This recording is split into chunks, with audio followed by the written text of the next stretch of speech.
तो नहीं हो रहे, इसीलिए व्यवस्था विवरण 17 और उसका 11 पद में लिखता है, 17 का 11 में लिखता है, क्या लिखता है थोड़ा देख लेते हैं।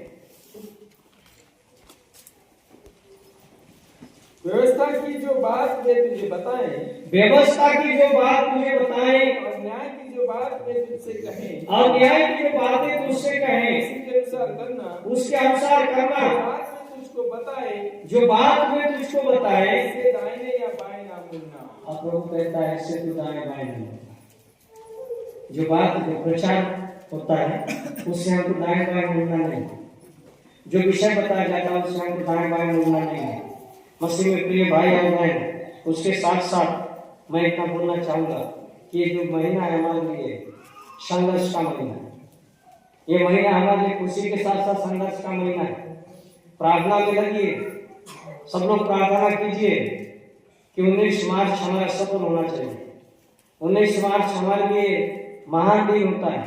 19 मार्च भले ही एक दिवसीय होता है, परंतु खुशियों का दिन होता है। इस फसल के बीच में हम लोग उसको बनाते हैं, और उसके साथ साथ अपन में जानते हैं कि बहुत सारी बातें विश्व में आज सामने आ रही है। तो प्रिय भाई और बहनों, दानियल कहता है कहीं हम भूल तो नहीं गए, कहीं चूक तो नहीं हुआ कि वो सांप हम पर आ पड़ी है, कहीं हम लोग चूक तो नहीं गए प्रभु के कार्य करने में, या कहीं दाएं बाएं तो नहीं मुड़ रहे हैं प्रभु कार्य करने में। भाई और बहन, इसलिए बाइबल प्रचार मिशन के निशान के तौर पर प्रभु ने हमको दिया है, और इसे हमको गंभीरता से लेकर चलना है, गंभीरता से लेकर चलना है। सोना चांदी जैसे हम संभालते हैं, रुपया पैसा जैसे हम संभालते हैं, ऐसे प्रभु का वचन को संभाल कर चले, दी हुई विधि नियम को लेकर चले, सच्चाई को लेकर चले, बाइबल की जो वचन हमको सुनाया जाता है उसे लेकर चले, जिससे कि प्रभु कहता है कि विश्रांति के दिन हमारे आ सके। और वह दिन संकट भरा दिन, तकलीफ भरा दिन भले होगा, लेकिन प्रभु हमारे साथ रहेगा, क्योंकि भजन संहिता 91 अध्याय और उसका 9 से 11 जब हम पढ़ते हैं तो हमारी घर की सुरक्षा भी प्रभु करते हैं, हमारी रक्षा प्रभु करते हैं, और बहुत सारा विषय को बताया जाता है। मैं सिर्फ 9 से हे यहोवा, तू मेरा शरण स्थान ठहरा है, आज तू मेरा शरण स्थान ठहरा है। तूने जो परम प्रधान को अपना धाम मान लिया है, हाँ, इसलिए कोई विपत्ति तुझ पर ना पड़ेगी, कोई विपत्ति तुझ पर नहीं पड़ेगी, ना कोई दुख तेरे डेरे के आज कोई दुख तेरे डेरे के निकट नहीं आएगा, क्योंकि वह अपने दूतों को तेरे नियमित आज्ञा देगा, और अपने दूतों को तेरे नियमित आज्ञा देगा, जहाँ कहीं तू जाए, जहाँ कहीं तू जाए तेरी रक्षा करे, तेरी रक्षा करे।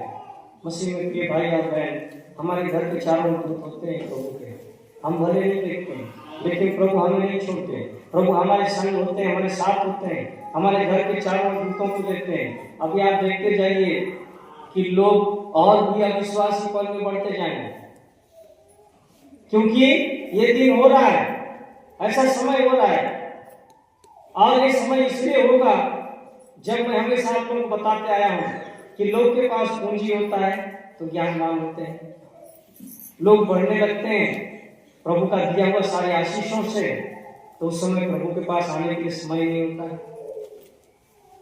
लोग मीटिंग और दुआ से भागते हैं, प्रार्थना से भागते हैं, प्रिय भाई और बहन, लेकिन वह समय फिर से आता है, प्रभु को छोड़कर और कोई बचा नहीं सकता। वह समय फिर से आता है, और उस समय हम स्मरण करते हैं, प्रभु के पास आते हैं, प्रार्थना करते हैं, तो प्रभु उस समय के लिए उस समय को हमें दृढ़ता से समझना चाहिए। इसीलिए भक्ति हमारे जीवन में बहुत जरूरी है। और फसह पर्व जिस विषय को मैंने बताया है, ये केवल प्रभु यीशु मसीह के दुख उठाने का दिन को स्मरण नहीं कर रहे, हमारे जो पूर्वज उस चीज को मानते आए या इस्राएल वहां से छुटकारा पाए, और छुटकारा पाने के लिए प्रभु ने कहा कि तू इसे सदा का विधि मान, तेरे बाल बच्चों को बता, उसे समझा कि ये भी पालन करते रहे। आज हम लोग बहुत सारी चीज को पालन करते हैं, धन्यवादी पालन करते हैं कि नहीं करते? करते हैं। क्या नया नियम में कोई किया था क्या? वो तो पुराना नियम में आया। उसके बाद हम देख रहे हैं ये जो पर्व है ये भी वहां से आ रहे हैं, प्रभु यीशु मसीह पालन करते आ रहे हैं। तो आज का जो दिन होता है, हमको भी इसमें कुछ बातों को ध्यान देना होगा, आगे बढ़ना होगा। बहुत सारी जगहों में लोग मान रहे करके चिकन मटन नहीं खा रहे हैं, वो भक्ति कर रहे हैं। उनको आप नहीं बोल सकते कि इन लोग नहीं खा रहे हैं, हम मनमानी खा रहे हैं तो हम भक्ति में छुप रहे हैं, हम छुप रहे हैं, हम मनमानी कर रहे हैं। मतलब बाइबल की पूरी ज्ञान सदुरी है हमारे जीवन में, और सदुरापन कहां से आएगा उसे हम ढूंढे। सिर्फ हमको इतना बोला जा रहा है कि प्रभु यीशु मसीह मरा नहीं, हम इतना सीख रहे हैं। कोई एक अच्छा गीत गाएं, उसके बाद आगे बढ़ेंगे। जल्दी से भाई, मुंह में होना चाहिए।